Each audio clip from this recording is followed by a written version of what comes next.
Okay, good morning all of you. So आज हम लोग सीखेंगे नया chapter number 11, that is menstruation. तो मेंस्ट्रुएशन जो चैप्टर होंगे है, इसमें हम लोग पढ़ेंगे कि कोई भी मतलब अलग अलग फिगर का कैसे एरिया निकला जाता है या पेरीमीटर कैसे निकला जाता है।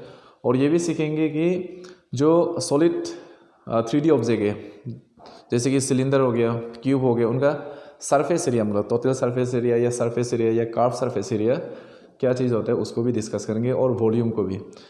उससे पहले जो फर्स्ट एक्सरसाइज में हम लोग पढ़ेंगे उसमें होगा तुम्हारा पेरीमीटर और एरिया को लेकर।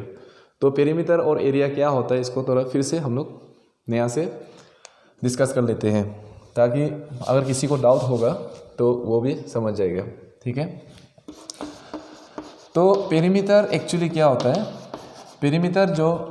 पेरीमीटर का मतलब होता है कोई भी क्लोज फिगर का the length of the boundary of any close figure is called perimeter. यानी कि कोई भी क्लोज फिगर का, ये मान लो कि रेक्टेंगल हो गया, या इस तरह का तो नहीं होगा, ये मान लो ट्रायंगल हो गया, या कोई भी चीज़ इस तरह से हो, ठीक है, इस तरह से हो तो ये जो बाउंड्री का लंबाई है उसको बोला जाता है पेरीमीटर। मान लीजिए कि ये अगर तुम्हारा 10 है और ये मान लो कि 5 है, तो अगर ये रेक्टेंगल है तो ये भी 10 होगा और ये भी 5 होगा। तो टोटल इसका लंबाई जो होगा, यानी कि 10 + 10 20, 20 + 5 25, और 25 + 5 30। तो इसका पेरीमीटर जो होगा 30 होगा। यानी कि बाउंड्री का जो लंबाई है उसको उसी को बोला जाता है पेरीमीटर। तो इसका जैसे कि 30 होगा। अगर इसी तरह से अगर ट्राइंगल का भी इधर मान लो कि 4 5 6 इस तरह से होगा, तो 4 + 6 10, 10 + 5 15, इस तरह से तुम्हारा पेरीमीटर होगा। ठीक है, तो perimeter means the length of the boundary of any close figure is called perimeter. उसके बाद आता है एरिया। Okay, area. तो एरिया जो किसको बोला जाता है, एरिया का मतलब होता है वो जो पेरीमीटर है, यानी कि वो जो बाउंड्री है कितना स्पेस को कवर कर रहा है उसको बोला जाता है एरिया। यानी कि ये हो गया, मान लो कि ये लंबाई हो गया तुम्हारा पेरीमीटर, और इसका अंदर में कितना जगह कवर कर रहे हैं, ये जो स्पेस है। Okay, the space enclose by perimeter और a boundary that is called area. तो ये तुम्हारा ये जो स्पेस है इसको बोला जाता है एरिया। ठीक है, यानी कि अगर मान लो कि इधर 10 होगा और ये 5 होगा, तो ये तो एक रेक्टेंगल है, तो इसका एरिया को कैसे निकला जाता है तुमको पता है कि लेंथ इनटू ब्रेथ है कि नहीं। Length into breadth is the formula for finding out the area of a rectangle. तो उसी तरह से ये भी ज़रूरी है कि क्या बोला जाता है उसका यूनिट जो होता है पेरीमीटर का, यूनिट ऑफ पेरीमीटर का होता है तुम्हारा, अगर मीटर होगा तो मीटर में ही होगा, ठीक है, अगर किलोमीटर में होगा तो किलोमीटर में ही होगा। लेकिन यूनिट एरिया का, क्योंकि इसमें 2 यूनिट मल्टीप्लाई होता है तो इसलिए उसमें स्क्वायर मीटर लगा दिया जाता है। यानी कि अगर मीटर का होगा तो मीटर स्क्वायर, अगर किलोमीटर होगा तो किलोमीटर स्क्वायर, इस तरह से। तो ये हो गया तुम्हारा क्या बोला जाता है उसको, पेरीमीटर और एरिया। तो पेरीमीटर ये हो गया बाउंड्री का लंबाई, और एरिया जो है वो जगह कितना है एक्चुअली। ठीक है, तो इसमें फॉर्मूला हम लोग कुछ ये करते हैं। ठीक है, तो रेक्टेंगल का ऊपर फर्स्ट हो गया ये रेक्टेंगल वो होता है जिसका हर एक एंगल जो है तुम्हारा 90 डिग्री होता है, उसको बोला जाता है रेक्टेंगल। ओके, तो जैसे इसको, ये हो गया तुम्हारा लेंथ और ये हो गया ब्रेथ। तो इसका एरिया निकालने का फॉर्मूला हो गया, यानी कि ये जगह कितना है उसको निकालने का फॉर्मूला हो गया तुम्हारा लेंथ इनटू ब्रेथ। और पेरीमीटर का फॉर्मूला है, इसको शॉर्ट में एल्जेब्रिक फॉर्म में लिखा जाता है L/B। और पेरीमीटर जैसे कि यहाँ में 2 लेंथ है और 2 ब्रेथ है, ठीक है, तो तो इसलिए इसका फॉर्मूला हो जाता है twice the sum of length and breadth, यानी कि लेंथ दो होता है तो ब्रेथ भी दो होता है, तो इसलिए 2 से मल्टीप्लाई किया जाता है। Twice the sum of length and breadth in algebraic form it is written like this, twice the sum of length and breadth. ये हो गया तुम्हारा रेक्टेंगल का। इसी में अगर स्क्वायर होगा,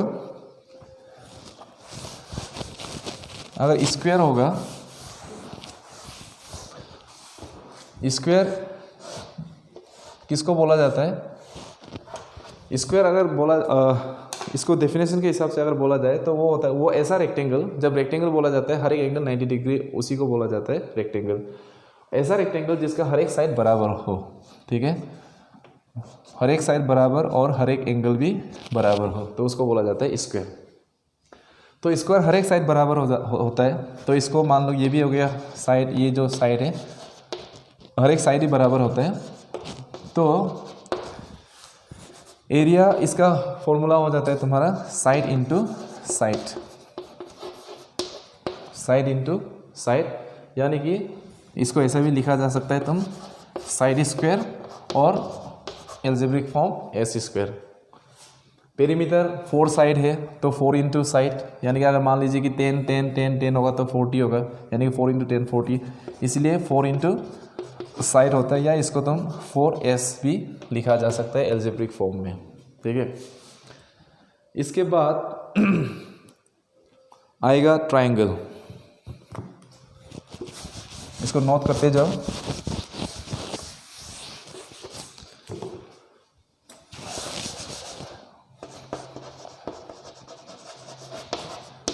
ट्रायंगल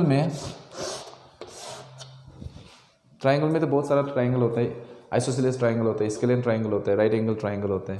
तो स्पेशली मतलब एक जस्ट बेसिक के हिसाब से, तो ये मान लो कि ए है, ये बी और ये सी हो गया, ठीक है। तो जो बेस के साथ कोई भी साइड को ले लो, उसके साथ जो ऑपोजिट वर्टेक्स होता है, यानी कि ये बी सी का ऑपोजिट वर्टेक्स ए हो गया, तो उसके साथ जो 90 डिग्री बनता है वो होता है तुम्हारा हाइट, ठीक है। अगर ये बेस है तो हाइट हो जाएगा तुम्हारा, मान लो कि अगर ये डी है तो ए डी तुम्हारा हाइट हो जाएगा, ठीक है। उसी तरह से अगर ट्राइंगल ऑब्ट्यूस एंगल ट्राइंगल है, ऑब्ट्यूस एंगल मतलब क्योंकि ये 90 से बड़ा है, ठीक है ना, तो ए बी सी, तो अगर ये बी सी है तो इनके साथ जो 90 डिग्री होगा, यानी कि ये तो 90 डिग्री होगा नहीं, अगर तुम इसको इस तरह से एक्सटेंड किया जाएगा डॉट लाइन में, ठीक है, बाहर में, यानी कि जहाँ में 90 डिग्री बनता है, तो ये जो बेस के साथ जो हाइट 90 डिग्री बनेगा तो उसको बोला जाता है हाइट। तो मान लीजिए कि ये तुम्हारा डी है और ये 90 डिग्री है, ठीक है। तो इसका हो जाएगा बेस जो है बी सी, ठीक है, डी तक नहीं, ये तो डॉटेड एक्सटेंशन फॉर्म है, और ये जो ए डी है तुम्हारा हाइट हो जाएगा, ये हाइट यानी कि ए डी, ठीक है। इसमें बेस हो जाएगा ये वाला जिसमें 90 डिग्री बना है, बेस हो जाएगा बी सी और हाइट हो जाएगा ए डी, ठीक है। तो और भी ट्राइंगल हो जाएगा, इसी को डिस्कस कर लेते हैं। तो इसका जो एरिया निकालने का फॉर्मूला है, और अगर तुम चाहोगे तो और एक तो बता देता हूँ, जो 90 डिग्री है जिसको बोला जाता है राइट एंगल ट्राइंगल, है ना। तो ये हो गया, मान लो कि ए कितना ए बी सी डी देखिए एक्स वाई जेड, ठीक है। तो ये हो गया तुम्हारा बेस, इसमें बेस ये हो गया वाई जेड, और हाइट हो गया तुम्हारा ये एक्स जेड जो 90 डिग्री एक बना हुआ है, ये इस तरह से। तो फॉर्मूला क्या होता है एरिया का, half the base into height, half of the product of base in and height, ये है, ठीक है। यानी कि ये अगर मान लो कि ये जो लंबाई है तुम्हारा, ये लंबाई अगर 20 होता है, ओके, और ये मान लो कि 10 होता है, तो इसका एरिया हो जाएगा हाफ इंटू, जैसे कि ये 20 इंटू 10, ये कट गया, यानी कि 100 यूनिट स्क्वायर, जो भी सेंटीमीटर होगा तो सेंटीमीटर, इस तरह से, ठीक है। तो ये हो गया ट्राइंगल का। तो अब देखते हैं सर्कल पे, इसको नोट करते जाना क्योंकि इस चैप्टर में यही पढ़ेंगे हम लोग, ठीक है। फिर बाद में फॉर्मूला ढूंढे मत रहना। अगर मान लो कि एक सर्कल, ठीक है, मान लो ये एक सर्कल है जिसका रेडियस है r, ठीक है, जिसका रेडियस है r और ये मान लो कि सेंटर है, ठीक है ना। तो इसमें जैसे कि हम लोग को पता है कि रेक्टेंगल में पेरीमीटर बोला जाता है बाउंड्री का लंबाई को। तो ये जो सर्कल है, सर्कल का लंबाई को पेरीमीटर नहीं बोला जाता है, इसको सर्कमफ्रेंस बोला जाता है, ठीक है। Circumference, circumference is the length of the boundary, okay, of a circle, that is called circumference। और एरिया तो वही है, एरिया। उसके बाद इसमें एक वैल्यू होता है पाई। पाई वो एक कांस्टेंट वैल्यू है पाई, जिसको बोला जाता है PIE, पाई। इसका हमेशा सेम ही होता है हर एक सर्कल के लिए। और पाई क्या होता है एक्चुअली, पाई इसका क्या बोला, circumference to the diameter of a circle is called pi. ये रेशियो होता है तुम्हारा सर्कमफ्रेंस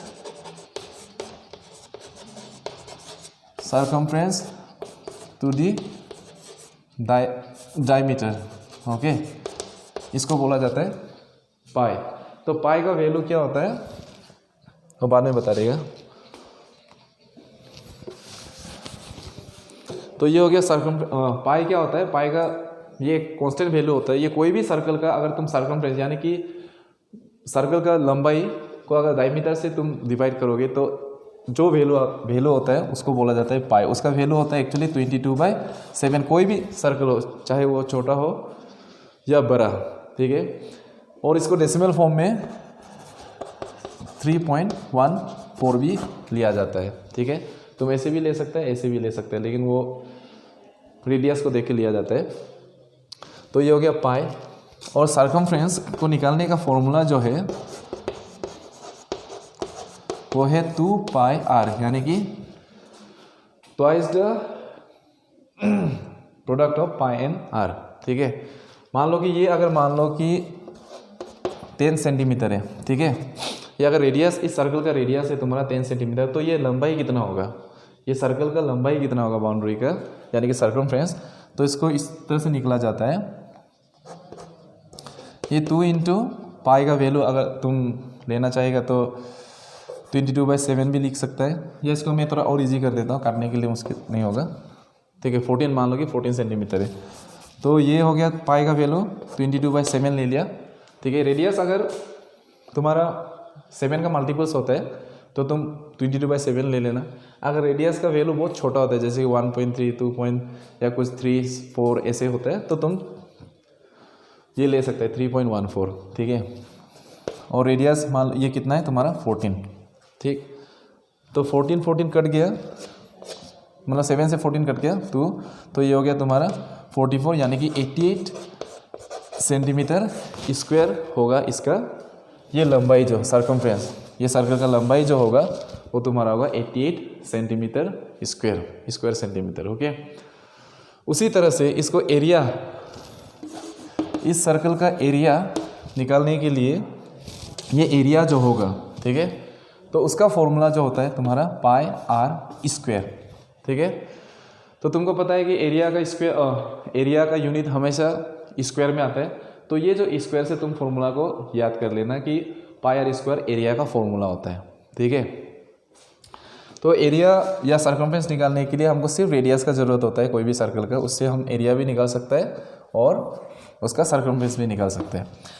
मान लीजिए कि यही स्क्वायर का और यही सर्कल का अगर हमको ये निकालना है, एरिया निकालना है, तो कितना होगा, पाई का वैल्यू होता है 22/7 और रेडियस हो गया तुम्हारा 14 और स्क्वायर बोला इसमें स्क्वायर, यानी कि हमको 2 बार मल्टीप्लाई करना पड़ेगा इस तरह से, ठीक है। रेडियस का 2 बार मल्टीप्लाई, तो इसमें कितना हो जाएगा, इसको काट दो, 7 2 14, ये हो गया तुम्हारा 44 इंटू 14, यानी कि 4 4 16, 4 1 4, 56 एंड 56, ये हो जाएगा तुम्हारा 616, यानी कि 616 सेंटीमीटर स्क्वायर हो जाएगा एरिया।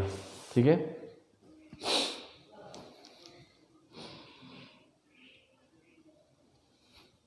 तो इस तरह से, तो ये हो गया तुम्हारा सर्कल का। सर्कल में दो चीज़ होता है, सर्कमफ्रेंस और पेरीमीटर, एरिया। तो सर्कमफ्रेंस का फॉर्मूला होता है 2πr, और पाई का वैल्यू होता है तुम्हारा 22/7, और पाई क्या होता है, ये एक रेशियो होता है। कोई भी सर्कल का, तुम चाहे वो छोटा हो या बड़ा सर्कल हो, उसका अगर सर्कमफ्रेंस यानी कि बाउंड्री का लंबाई को डायमीटर से डिवाइड करेंगे तो हमेशा तुमको वैल्यू मिलेगा 22/7, यानी कि डेसिमल फॉर्म में निकालोगे तो 3.14। ठीक है, और ये हो गया एरिया का फॉर्मूला, यानी कि पाई आर स्क्वायर। तो पाई का वैल्यू 22/7, आर स्क्वायर मतलब यानी कि उसको 2 बार मल्टीप्लाई करना है। तो ये हो गया कट के, मतलब इस तरह से निकाल सकता है। ठीक है, ये हो गया तुम्हारा सर्कल का। तो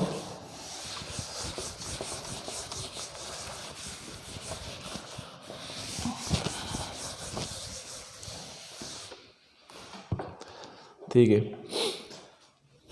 अभी देखो अगर सर्कल पे बात करेंगे तो सर्कल का हो गया तुम्हारा सर्कमफ्रेंस। मान लीजिए कि ये सेमी सर्कल है, इसको आधा कर देता है, तो सेमी सर्कल का फॉर्मूला क्या होगा। ठीक है, ये सर्कल नहीं है कंप्लीट, उसका आधा है मान लो। ठीक है, तो ये मान लो कि रेडियस जो है तुम्हारा, रेडियस लेट्स से आर, ठीक है ना, आर है, तो इसका ये कितना होगा, यानी कि अगर पूछा जाएगा तो इसका सर्कमफ्रेंस कितना होगा। ठीक है, तो तुमको पता है कि कंप्लीट सर्कमफ्रेंस का फॉर्मूला क्या होता है, 2πr, है कि नहीं, 2πr, और इसको बोला जाता है तुम्हारा सेमी सर्कल। ये हो गया तुम्हारा सेमी सर्कल। लेकिन कोई भी सर्कल को अगर तुम, ये मान लो कि सर्कल हो गया, ये मान लो कि तुम्हारा 10 हो गया, और अगर आधा कर देगा तो ये तुम्हारा कितना हो जाएगा, यहाँ से यहाँ तक, यहाँ से यहाँ तक तुम्हारा 5 हो जाएगा। लेकिन ये एक क्लोज्ड है, ठीक है ना, एक सेमी सर्कल एक क्लोज्ड है, तो ये क्लोज्ड है तो इसको भी जोड़ना पड़ेगा। ठीक है, तो ये भी हो गया तुम्हारा जो मतलब ये क्लोज है तो इसको भी तो ऐड करना पड़ेगा। तो ये अगर आर होता है तो यहाँ से भी यहाँ तक कितना होगा, आर, यानी कि एक सर्कल का जो सीधा जाता है उसको क्या बोला जाता है, डायमीटर, है कि नहीं। और डायमीटर क्या होता है, ट्वाइस ऑफ आर, मतलब रेडियस का डबल होता है डायमीटर, या ऐसे कह लो कि डायमीटर और रेडियस क्या होता है, डायमीटर का आधा। ठीक है, तो ये हो गया तुम्हारा, ये मतलब एक सर्कल का आधा है। लेकिन अगर तुमको ये, अगर ये तो क्लोज्ड है तो इसको भी तुमको ऐड करना पड़ेगा। तो इसीलिए सर्कमफ्रेंस या पेरीमीटर बोल लो तुम, इसमें पेरीमीटर भी यूज़ कर देते हैं, पेरीमीटर ऑफ सेमी सर्कल। ठीक है, सेमी सर्कल, सेमी सर्कल ये कितना हो जाएगा तुम्हारा, कंप्लीट होता है तुम्हारा एक सर्कल का 2πr, इसको अगर आधा कर देगा, यानी कि ये तो टोटल 2πr हो गया ना, यानी कि 2πr सर्कमफ्रेंस हो गया, उसका आधा यानी कि हाफ कर देगा तो ये कट जाता है, यानी कि इसमें बचता है πr, ये हो गया πr। ठीक है, लेकिन ये जो πr है ये सिर्फ यहाँ तक है, मतलब ठीक है, इस तरह से, क्योंकि ये सर्कल था ना पहले तो ये 2πr था, लेकिन जब हाफ कर देता है तो ये यहाँ तक ही आता है। लेकिन जबकि ये क्लोज्ड है सेमी सर्कल, तो इसको भी, ये लंबाई को भी तो जोड़ना पड़ेगा ना, तो ये लंबाई को भी जोड़ा जाता है। और ये लंबाई क्या, सेंटर से पास होता है, क्योंकि सेंटर का आधा होता है, तो सेंटर से आधा होता है, तो ये होता है तुम्हारा डायमीटर का बराबर। ठीक है, अगर रेडियस होगा तो डबल कर लेना, अगर डायमीटर दिया रहेगा तो डायरेक्ट डायमीटर। ठीक है, इस तरह से, नहीं तो इसे भी लिख सकते हैं πr प्लस 2r। ठीक है, और इसको और तुम कॉमन निकालना चाहेगा तो r को कॉमन निकाल लिया, पाई प्लस 2 हो गया, इस तरह से भी। ठीक है, कितना हो गया।